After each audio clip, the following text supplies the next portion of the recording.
Alright guys, at ito naman po yung isa sa mga continuation po ni Kindness sa Isishima Skyline. Ayan, so kung naunang upload ko po guys, yung pinakita ko po sa inyo kung nagdasal si Kindness. Ayan, so naadap ko na rin po ang Japanese culture.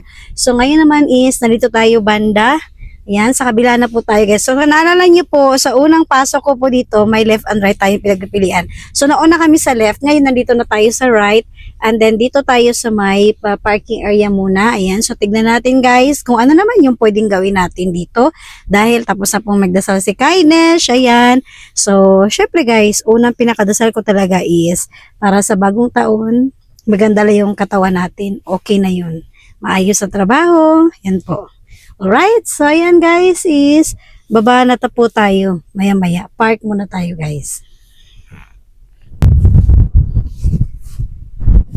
So alright guys, dito na po tayo. So nasa parking area na po tayo guys. And then, isa naman ito sa ipapakita ni Kindness. Wow! Di ba parang nasa ano ka talaga no? Nasa ano pa, malapit ka lang sa ulap no? Sa pinakataas na tayo ngayon guys. Yan. Wow. So, dito tayo banda. Right guys, at dito tayo, akyat tayo guys. Para tignan natin, makita natin lahat ang view dito sa Isishima Skyline. Okay. Okay lang kasi nga hindi naman tayo naglakad-lakad kanina guys.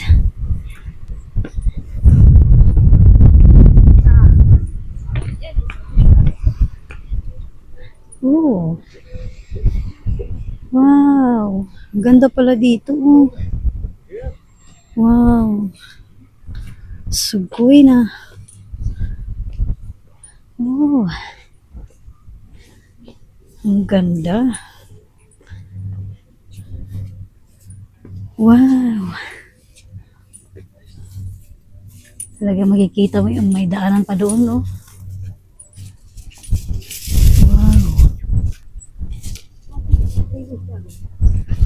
Doon banda, pwede rin doon. Parang gusto kong pumunta doon, guys. Ang ganda. Yan. Oh. Grabe, pinan ko yung sa malapitan, no? Doon din. Okay. Wow. Ang ganda tignan.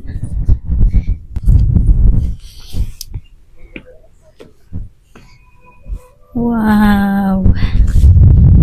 Yan. Ganda rin dito pala pag summer. Yan po. Okay, so doon tayo banda. Yan. Ang ganda ng lugar, no? Wow.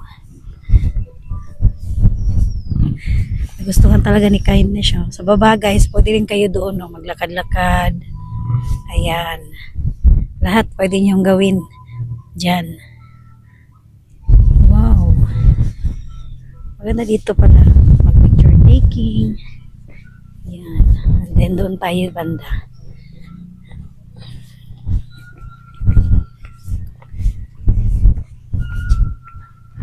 Okay.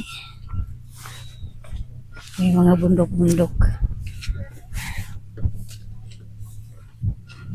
Katakot naman dito, no? Makasumimplang ka dito, oh. Yan, bihagdanan siya pero pinagbawal na bumaba dyan.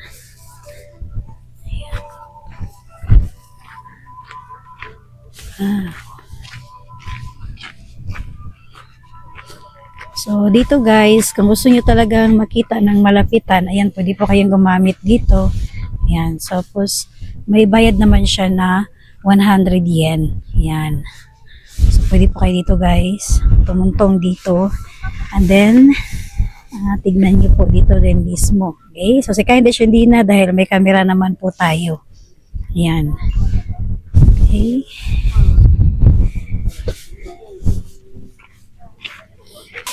So, ayan guys, nandito po si Kindness. Ibig sabihin po ito guys, pwede po natin hiramin yung walis na to at ibalik lang. Ayan. So, ibig po sabihin ito guys, pwede natin gamitin pero ibalik natin. So, pakita ko po sa inyo guys kung ano pong purpose ni Kindness. Kung bakit ako nahiram itong walis na to. Okay? So, ayan. Papakita ko lang po sa inyo. So, punta tayo dun guys. Balik tayo dun para hiramin natin. Ayan. Hey guys, let's go!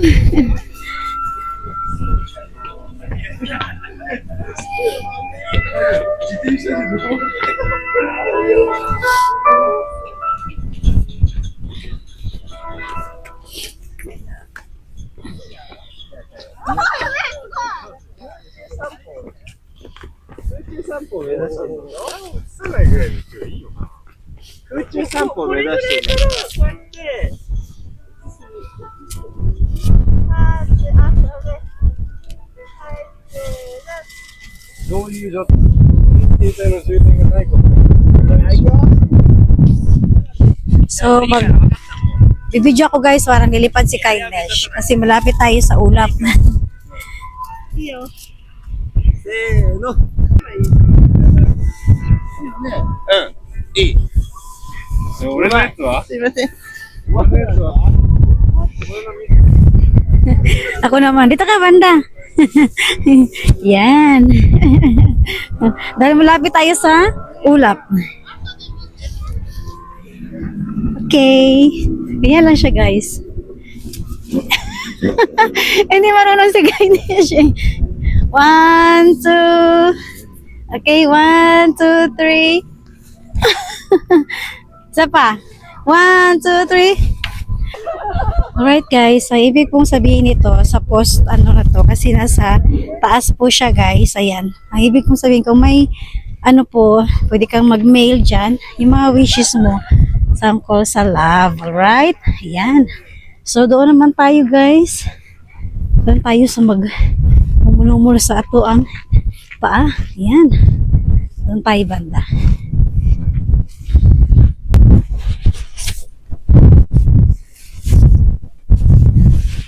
So, ayan guys. Ito yung maganda dito. Ayan po. So, ito ay mainit. Alright. Ayan. So, i-try ni Kindness. May bayad to eh. Piso lang to. Yung ano, towel. Ayan. So, ayan guys. Gusto kong ma-experience ni Kindness. At magbabayad lang ka lang ng hakuyen dito. And then, pwede na tayo dito. Kasama? So, medyo mainit to guys. Pero sabi nila, maganda daw ito. Kasi 10 minutes ka daw dito. Maganda siya. Yan, sa katawan. Alright? Tapos, ang ganda pa namin.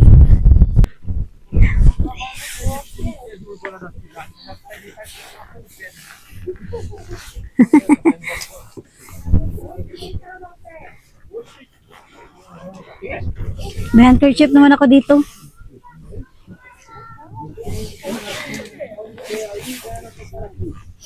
Oh. Ito yung handkerchief. Okay. Ano? Ayaw.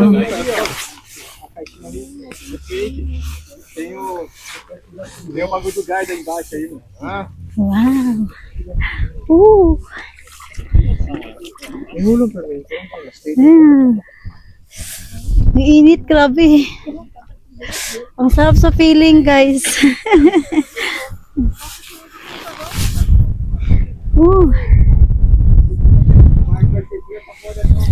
Di mo ma-feel yung lamig. Ganda. Wow. Pero init talaga. Ganda. Wow. Ah.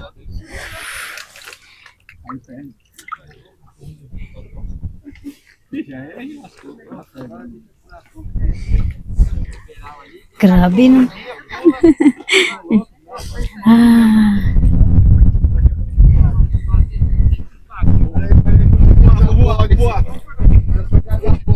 Wow. Ang sarap. Oh, kimochi. Nakaka-relax. Pwede din pala doon, no? Oh, may daanan din.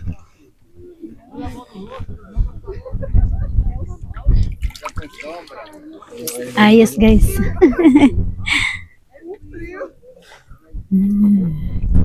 Mainit na tubig.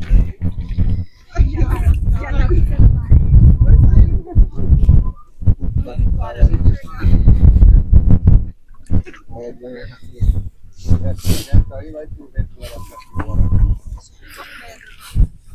Lami kayo sa feeling.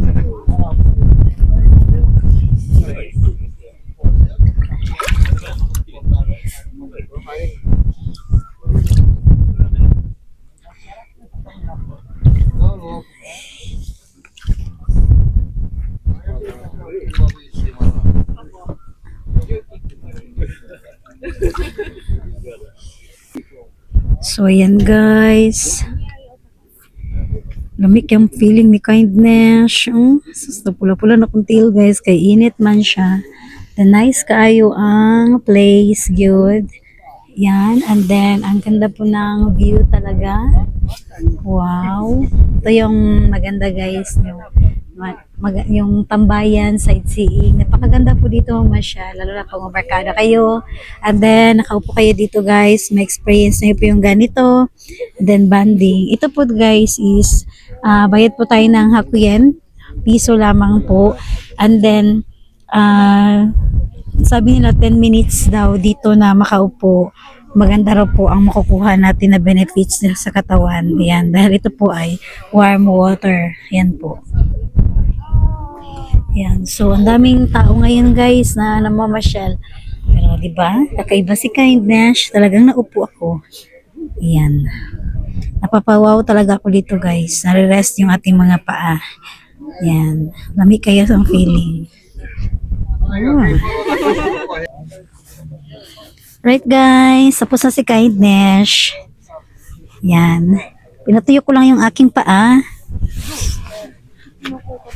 Kasi buti na lang may dala akong handkerchief.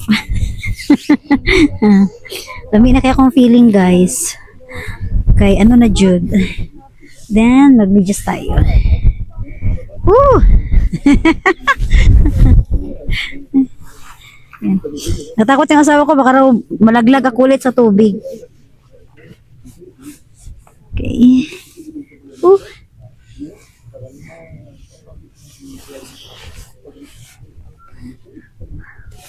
Right. Okay guys, tapos na tayo dito.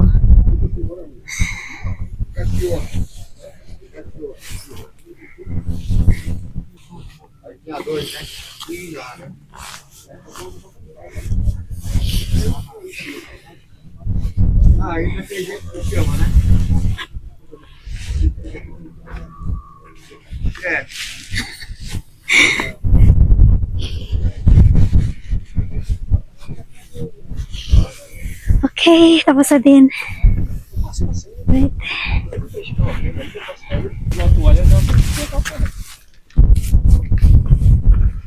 So, yan guys. Tapos na si kindness and then dito tayo dumaan, diba? Napakahirap tayo dito guys, sa bato. Wow, sarap na feeling sa paa talaga. Super. Ang ganda. Nag-enjoy talaga si kindness. Nakaka-relax. So, advice ko guys sa mga magkakaibigan, magkakabarkada, ayan, mahilig kayong magmotor, ano pa man, pwede nyo kayong pumunta dito. Pwede nyo gawin guys, ang katulad nga ginawa ni kindness, after mag-ride, mapagod, so, pwede kayo dito guys, nag-upo-upo lang, then, may mainit pa na footbath talaga, yan, sarap sa feeling, talagang naano yung paa ko guys, na-rest yung katawan ko ba. Yan, kakaiba talaga siya. Ang ganda.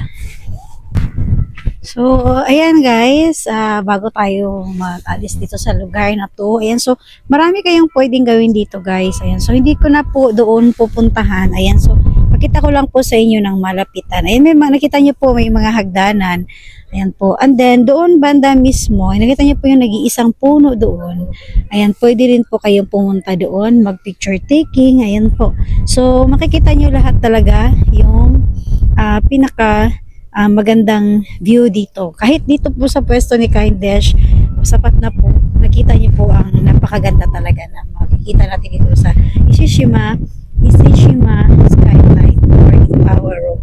Ayan. So, ang lakas talaga ng hangin ngayon, guys. Yan po. Pero, sinulit talaga ni Kindness dito at nakapag footbath ako. Gusto ko lang ma-experience yung napakagandang view talaga dito. At higit sa lahat yung sa postal po na parang nasa Alapaap ka po. Ayan. So ngayon kasi taglamig. So sinasabi lang nakikita daw dito yung Mount Fuji. Ayan. So kung talagang maliwanag na maliwanag po. Ngayon kasi parang nag-aano po, kung napansin niyo po nagpa-fogs po siya. Ayan. So medyo mahirapan talaga tayo na. No? Siguro kapag summer, ito yung pinakamaganda rin na mas marami po tayong makikita sa malalayong lugar dito. Yung view niya talaga. Right? Ayan po. Right guys, this time si Kindness is gumamit na talaga ako ng bushi dito or bonnet. Ano ba yun? Kasi pang-protection sa lamig sa ulo. Yan. Then, thankful ako guys. Kasi nga po, na-experience ko na naman po muli ang lalo na sa footbath. Ayan, sarap sa feelings talaga. So, ayan guys, kahit lang sa parking area, ayan po, makikita nyo na po ang napakagandang mga bundok. Ayan, view. Talagang napapalibutan po talaga siya dito guys. Ayan. So, ang ganda talaga. Then, marami yan po, nakikita nyo po, marami pong mga nagra-rides. Ayan. So, napakaganda dito guys. Kasi nga, nasa taas tayo, mas maganda tingnan kapag nasa mga rides po tayo. Yun, hilig sa mga motorbike. Ayan. Alright guys, at yun po, tapos na po tayo dito guys sa Ishishima Skyline. Ayan, part 1 and part 2 po ni Kindness. Ayan, so maraming salamat po sa inyong panonood. So sinishare ko lang po talaga sa inyo guys kung ano naman yung napuntahan natin sa bakasyon ni Kindness. Ayan, so pasensya po kung hindi ko talaga siya nalibot dito dahil sobrang lamig na talaga. Yan po. Pero halos kinuhanan ko naman siya sa malapitan ng video. So sa mga kabayan ko po na gustong magpasyal dito, ayan, so nasa sa inyo na po kung saan kayo banda. Ayan, mag-picture taking. Ayan, and then yung pinaka gusto ko talagang gawin dito, yun po talaga ang pinunta ko talaga dito. Yung sinadya ko yung sa postal na parang nag-ano ko ng walis. Kasi may parang magandang meaning daw po yun dito. Ayan. And then, pati yung nag-footbath ako. Yun talaga ang pinaka gusto ko guys. And then, isi-share ko lang po sa inyo yung feelings ko ng after ako mag-footbath doon. Ang sarap talaga sa feelings. Ayan. So kung makakapunta po kayo dito, ayan, sa lahat ng kabayan ko po, try nyo po yung ginawa ni Kindness na nag-footbath ako. Nako, talagang may recommend ko po. Maganda ang benefits niya sa katawan. Alright, so ayan po guys. At syempre, hindi po tayo uuwi guys. Katulad po na nasabi ko sa mga naunang upload ko po na kung saan nag-intro si Kindness. Ayan, so please po, abangan nyo po kung saan naman makakarating si Kindness sa mga ilang araw na tira na bakasyon natin. At ngayon din po kasi hanggang gabi tayo magano guys. Pupunta tayo guys, may isda na naman si Kindness, di ba? Alright, ayan po at maraming salamat po sa inyong lahat. Bye guys!